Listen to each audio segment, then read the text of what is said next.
Welcome to Keerthi's recipes. இன்றைக்கி நம்ம onion gravy எப்படி செய்கிறதுங்கிறது பார்க்கலாம். வெஜ் அண்ட் நான்வெஜ் பிரியாணிக்கு இது சைட் டிஷ்ஷாக யூஸ் பண்ணிக்கலாம். ரொம்பவே நல்லாயிருக்கும். இதுக்கு என்னென்ன இன்க்ரீடியன்ட்ஸ் தேவை அப்படிங்கிறது பார்க்கலாம். பெரிய வெங்காயம் 4 நீள நீளமாக நறுக்கிக்கணும். சின்ன வெங்காயம் 4, சீரகம், வெள்ளை எள்ளு, வேர்க்கடலை, தேங்காய், மஞ்சள் தூள், கரம் மசாலா தூள், கொத்தமல்லி தூள், வரமிளகாய் தூள், புளித்தண்ணீர், வெல்லம், இஞ்சி பூண்டு விழுது, உப்பு, எண்ணெய் தேவையான அளவு.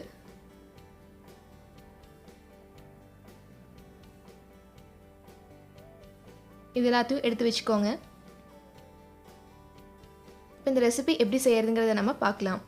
ஒரு பேனில் எண்ணெய் ஊற்றி அதில் ஒரு ஸ்பூன் சீரகம் போட்டு நம்ம நீள நீளமாக நறுக்கி வச்சுருக்க பெரிய வெங்காயத்தை ஆட் பண்ணிக்கோங்க. நல்லா கோல்டன் ப்ரௌன் கலர் வர வரைக்கும் வணக்கிக்கோங்க. இந்த மாதிரி இதை தனியாக எடுத்து வச்சுருங்க. இப்போ இதை வந்து நம்ம கடைசியாக தான் இந்த கிரேவியில் ஆட் பண்ண போகிறோம். இப்போ அரைக்கிறதுக்கு என்னென்ன தேவைங்கிறது பார்க்கலாம். ஒரு பேனில் வெள்ளை எள்ளு, வேர்க்கடலை நல்லா வாசனை வர வரைக்கும் வறுத்துக்கோங்க. சின்ன வெங்காயம் 4, தேங்காய் சேர்த்து வணக்கி ஆஃப் பண்ணி எடுத்து வச்சுருங்க. நல்லா ஆறுனதுக்கப்புறம் மிக்சியில் இந்த மாதிரி பேஸ்ட் பண்ணி வச்சுக்கோங்க. தண்ணி ஆட் பண்ணிக்கலாம். இன்னொரு பேனில் எண்ணெய் ஊற்றி இஞ்சி பூண்டு விழுது, மஞ்சள் தூள் சேர்த்து ஒரு 2 நிமிஷம் நல்லா வதக்கிடுங்க. நம்ம அரைச்சி வச்சுருக்க அந்த பேஸ்ட்டை அதில் ஆட் பண்ணிடுங்க. தேவையான அளவு தண்ணி சேர்த்து நல்லா மிக்ஸ் பண்ணிடுங்க. இப்போது இதில் மஞ்சள் தூள் நம்ம ஆல்ரெடி ஆட் பண்ணிட்டோம்.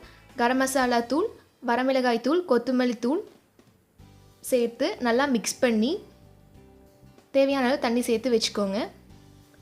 இதில் ஒரு 5 ஸ்பூன் புளி தண்ணி ஆட் பண்ணிக்கோங்க. புளியை ஒரு 10 நிமிஷம் முன்னாடி ஊற வச்சு கரைச்சி வச்சுக்கோங்க.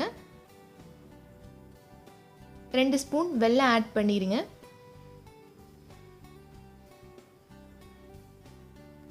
தேவையான அளவு உப்பு சேர்த்து க்ளோஸ் பண்ணி வச்சுருங்க. ஒரு 15-20 நிமிஷம் வரைக்கும் நல்லா கொதிக்க விடுங்க.